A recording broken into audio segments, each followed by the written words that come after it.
aforementioned rates into these again. new... This is the third time I'm trying this. The camera just shut off again on me because I hit the little button. I wish that all these buttons didn't do this, but here we go again. Like I said in the last video that I'm not going to upload. I'm going to have to be a lot quicker. Got to get to my bus stop at the next 20 minutes. In the next 20 minutes, so here we go. Probably won't talk as much. You guys enjoy. There's a lot of good information in this video. And I'm wearing gloves and whatnot, so I gotta take my gloves off.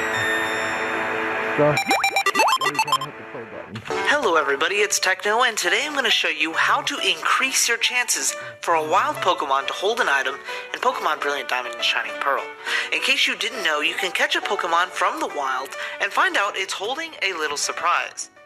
Not every species in the wild has a chance of holding something, but there are some chances to find some pretty darn cool items on others. A species either has a 5% chance of holding an item, a 50% chance of holding an item, or the rare 100% chance. Step 1. Compound Eyes. The first thing we need to do is increase those odds with the ability Compound Eyes. This ability increases those aforementioned rates into these new and improved rates, making the chances of holding an item with the wild Pokemon more common. In Pokemon Brilliant Diamond and Shining Pearl, there aren't many Pokemon accessible with this ability, and they are all kind of unique to find. I went with Nincada, however, as it is the easiest to find here, and it's a low level, which is just what we need. A link to the guide to catching Nincada is in the description. Also, just check your PC first just in case you already have a Pokemon with this ability. Step 2. Frisk. The next thing we need is a Pokemon with the ability Frisk. This ability notifies the trainer if the opposing Pokemon is holding something. There are almost no Pokemon in BDSP with this ability, and I highly recommend you get yourself a Bayonet, as they are findable at a high level, and they tie into Step 3 pretty well. Again, in the description is a link to the guide to catching Bayonet. Nice. Step 3. Thief. This step is optional, but it's recommended. The final step is to get the TM for Thief, which you can find in Eterna City.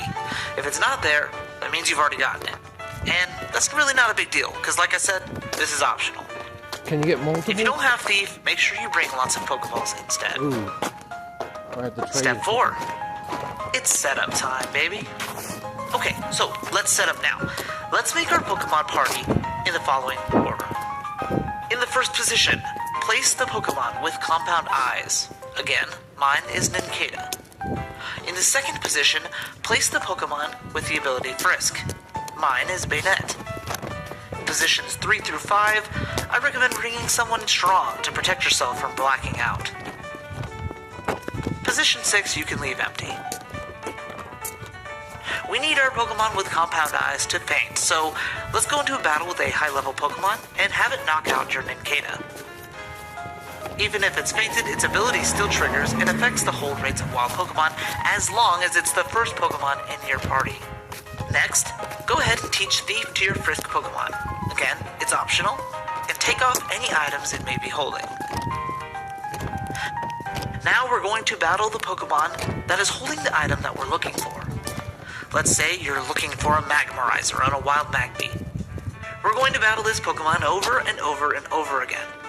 With our fainted Nincada leading the party, our chances raised from a 5% chance of Magby holding the Magmarizer to a 20% chance. Once the battle begins, our Frisk Pokemon will come out automatically and notify the trainer if it notices a held item on the opponent. If you see this message and your Pokemon is not holding an item, you can use Thief to steal it right off the Pokemon. Or you can just throw a Pokeball instead, catch it, and take the item off later. In summary, the Compound Eyes ability increases the chance of finding a wild Pokemon holding the item. The Frisk ability weeds out the ones that aren't. The Thief move lets you steal without catching it. And with this trick, it shouldn't take you very long to find what you need. Hopefully you enjoyed the video, and as always, Techno's out. Excuse me, Miss Retta, how do I treat yourself? Well, you could mix and match medium specialty pizzas for $9.99 Treat each. yourself? You already see that? Really? Yeah. I guess that's supposed to be funny. Don't you work here? I do, yes. Outfits. No talking. Where's Techno Trino Medium? Come on, dude. Gamer guides. No talking, huh? Austin John. He'll talk. Coffins. Running version exclusives. Shiny statues. Early tips. There's a bunch from Austin John. Gamer Guru, does he have talking? No, not in this one. What's going on, everyone? I'm Austin John Plays here.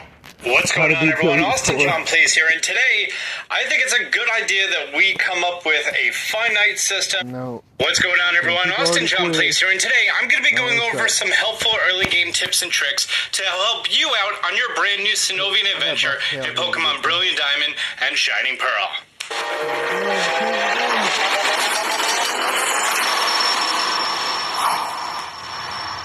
I've been waiting so long to say that, and it's finally here, and I'm very excited. The Australian release day is today, and tomorrow is going to be the American release day. I've been playing the game, and I have some helpful pieces of information. This is going to be a spoiler-free video. If there is content that's related to this, I'm just going to tell you that's for later.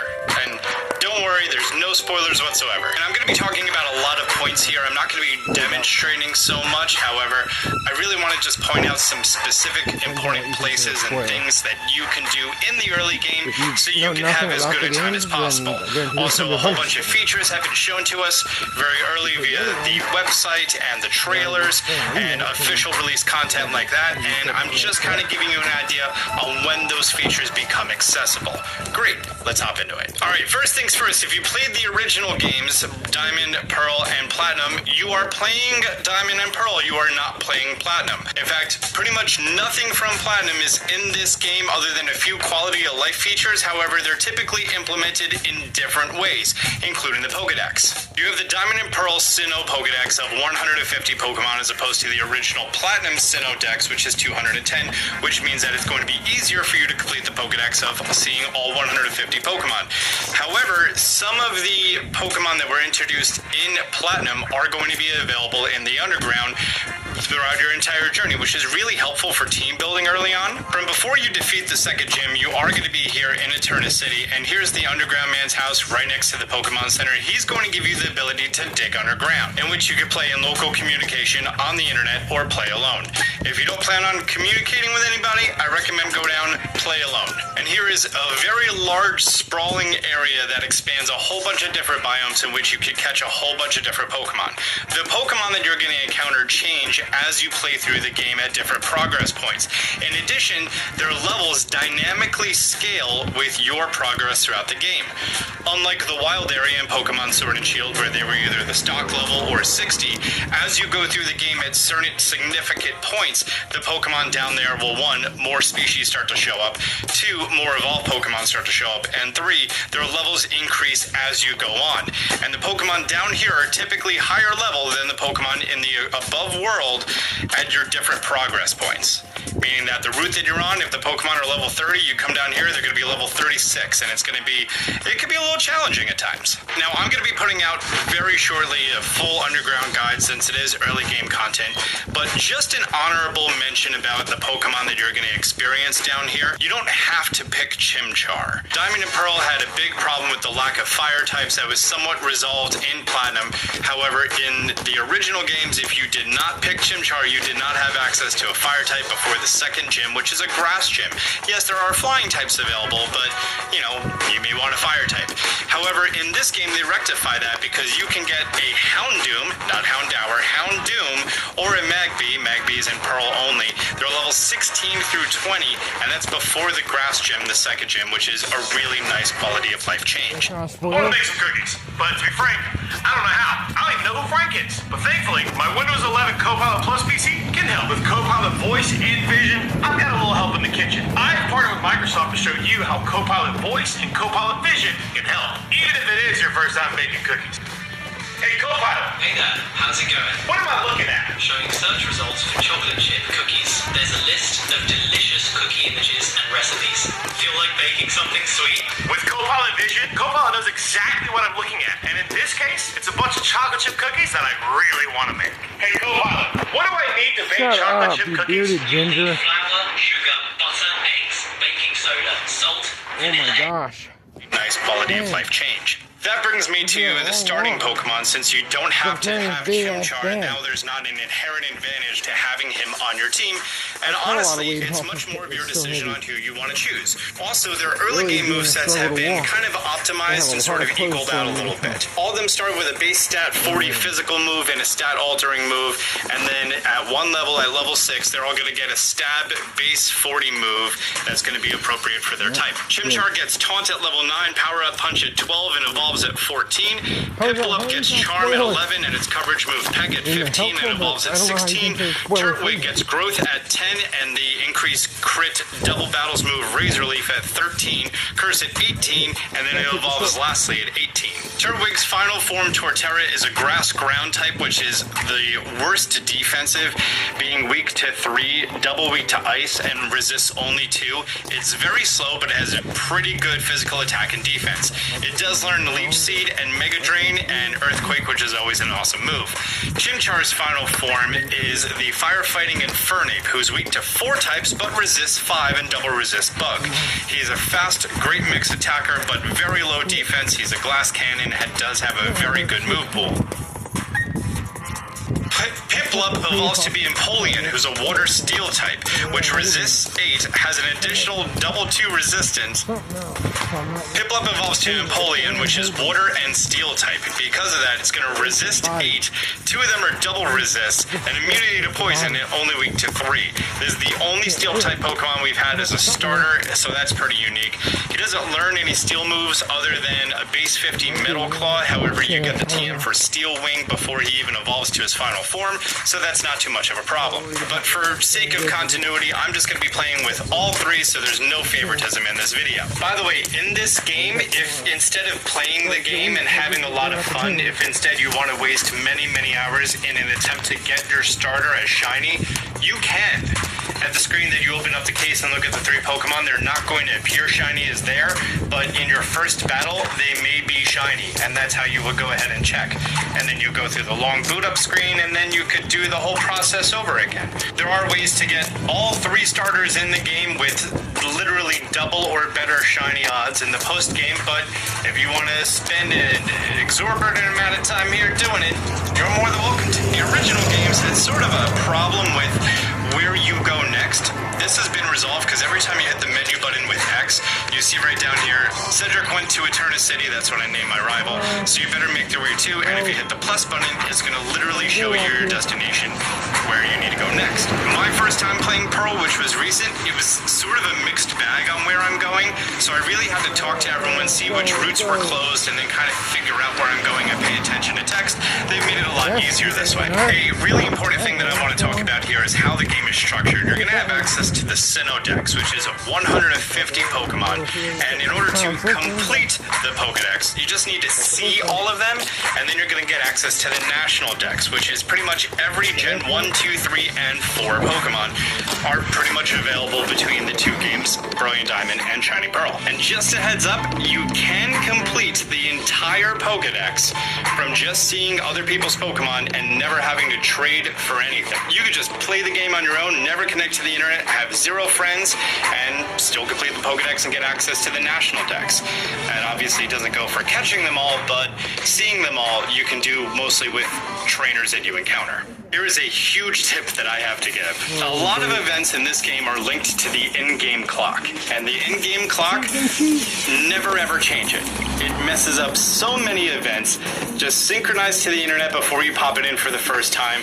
Play through the game, never ever change the clock. At time of recording, there's no way to get around that.